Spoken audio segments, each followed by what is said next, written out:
बंगाल की एक पुरानी बस्ती की सुनसान गली में एक बेरौनक से पुराने मकान के बाहर आकर रुकती है। सुजाता, ये तुम मुझे किस जगह लेकर आई हो? ये तो कोई गरीबों की बस्ती लगती है। यहाँ ऐसा क्या है?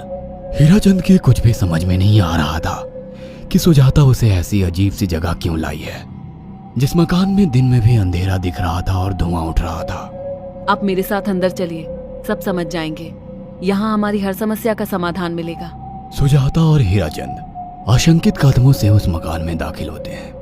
तभी उन्हें किसी महिला की बाहरी आवाज सुनाई पड़ती है। चले आओ, चले आओ। हीराचंद ने देखा कि उस मकान के अंदर अंधेरा था।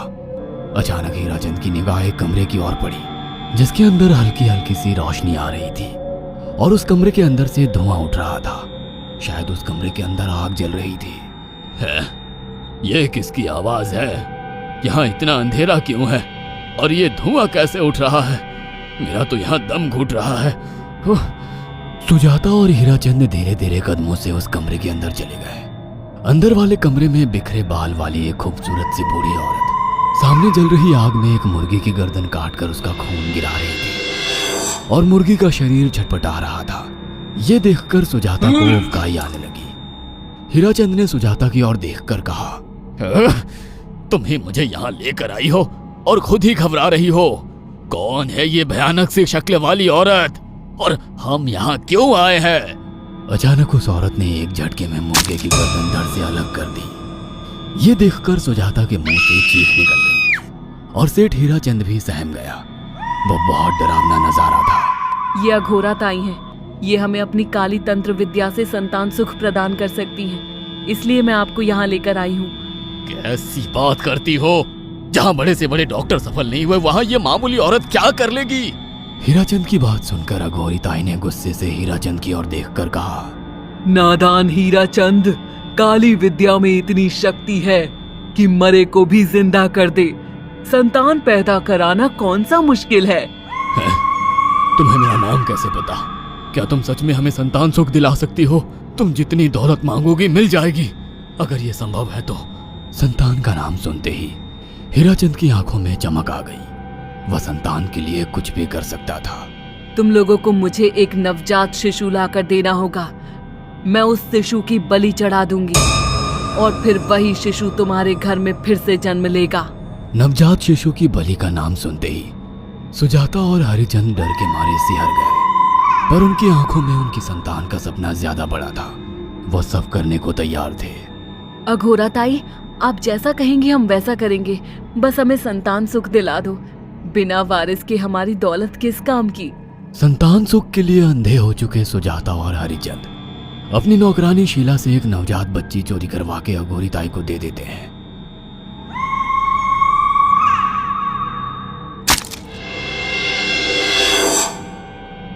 उस शिशु की बलि से सुजाता गर्भवती हो जाती है। देखा आपने अघोरा की तंत्र शक्ति? मुझे उस पर पूरा भरोसा था। चलो चलकर उन्हें धन्यवाद कहते हैं। हीराचंद और सुजाता अघोरा ताई के पास पहुंचते हैं। वो दोनों बहुत खुश थे और अघोरा पर उन्हें अंधविश्वास हो गया था। अघोरा ताई, आप महान तंत्रिका है। आपने वो चमत्कार कर दिखाया जो बड़े बड़े डॉक्टर नहीं कर सके। ये काली विद्या है बेटा। अगर तुम दोनों चाहो तो मैं इस विद्या से तुम दोनों को हमेशा के लिए जवान बना सकती हूँ। क्या सच में ऐसा संभव है? हाँ बिल्कुल, पर इसके लिए तुम्हें जवान लड़के और लड़कियों की बलि चढ़ानी होगी। तुम उन्हें यहाँ तक लाओ, बाकी मैं देख लूंगी। जवान रहने की लालच में अंधे सुजाता और हरिचंद एक अनाथ आश्रमों से हर रोज एक लड़की या लड़के को गोद लेने के बहाने अघोरी के पास बलि चढ़ाने ले जाने लगे। और एक दिन अघोरी ताई ने हीराचंद और सुजाता से इंसानी मांस खाने को कहा।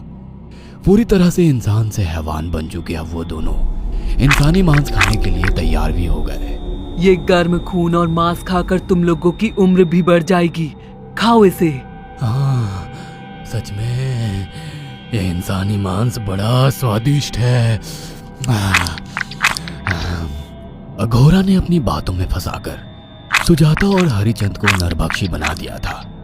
वो तीनों हर दिन बलि चढ़ाकर खून पीकर मांस खाने लगे।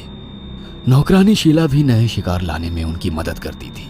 मगर एक दिन शीला को शिकार नहीं मिला। मेम साहब, आज एक भी शिकार हाथ नहीं लगा और मैं बहुत थक गई हूँ और घर जाकर थोड़ा आराम करना चाहती हूँ। कोई बात नहीं शीला, एक छोटा सा काम है, तुम हमारे साथ चलो, लौटते में हम तुम्हें घर छोड़ देंगे। जी मेम साहब। शीला नहीं जानती थी कि शिकार नहीं मिलने से सुजाता और हरिचंद अंदर से बौखला गए थे और उनके दिमाग में एक शैतानी चाल चल रही थी। सुजाता, ये बेहोशी की दवा है। शीला के कार में बैठते ही तुम उसे सुंघा देना। आज हमें इसी की बलि देनी होगी। इसने हमारे यहाँ का बहुत खाना खाया, अब हम लोग इसे खाएंगे। वैसे भी ये आगे चल के हमारे लिए खतरा बन सकती थी। कार में बैठते ही सुजाता शीला को बेहोश कर देती है और वो लोग सीधे अघोरी ताई के यहाँ पहुंच जाते हैं, जहां अघोरी ताई शीला की बलि चढ़ा देती है और तीनों मिलकर उसे नोच कर खाते हैं। अघोरी ताई, हमको बलि चढ़ाते हुए पूरा 1 साल हो गया है। हमारा बेटा भी साल भर का हो चुका है। अब और कितनी बलि देनी होगी? बस एक आखिरी क्रिया और बची है, उसके बाद तुम दोनों हमेशा के लिए जवान हो जाओगे। कैसी क्रिया अघोरा ताई? 3 दिन बाद सूर्य ग्रहण है, हमें पास के घने जंगल में एक विशेष क्रिया करनी होगी। उसके बाद तुम लोग कभी बूढ़े नहीं होगे। कितना अच्छा होगा, हम हमेशा जवान रहेंगे और सालों साल तक अपनी दौलत से ऐश करेंगे। हाँ, सच कहा। अघोरा ताई ने हमारे हर सपने पूरे कर दिए। 3 दिन बाद बंगाल के बियाबान जंगल में कोहरे और ओस से भीगे पेड़ों के बीच एक घने बरगद की बेलों पर कटे इंसानी सिर लटक रहे थे, जिसमें से खून टपक रहा था। काले जादू का सामान भी रखा था। कितनी भयानक जगह है ये, हर तरफ कटे हुए सर लटक रहे हैं। थोड़ी देर में सब समझ जाओगे, बैठ जाओ और मेरे साथ ये मंत्र दोहराओ। अघोरा, ये किन लोगों की कटी हुई गर्दनें हैं? आप यहाँ क्या करने वाली हो? हीराचंद की बात सुनकर अघोरा जोर जोर से हंसने लगी और उसने एक शैतानी हंसी हंसते हुए हीराचंद की ओर देखकर कहा, तुम जैसे ही लोगों ने अपनी इच्छाओं को पूरा करने के लिए इन लोगों की बलि चढ़वाई है और फायदा उठाया है। अब तुम दोनों आंखें बंद करके यहाँ बैठ जाओ और मेरे साथ मंत्रों को दोहराते जाओ। अघोरा ने सुजाता और हरिचंद को वशीकरण मंत्र और काले जादू के इस्तेमाल से सम्मोहित कर दिया और देखते ही देखते वो एक भयानक डायन में बदल गई और चीखती हुई बोली, अब मैं तुम दोनों की बलि चढ़ाकर अमर हो जाऊंगी, क्योंकि तुम लोगों ने 100 लोगों की बलि का खून पिया है। देखते ही देखते उस डायन ने फरसे से एक एक करके सुजाता और हरिचंद की गर्दन काटकर जल रही आग में बलि चढ़ा दी और उनका गर्म खून पीने लगी।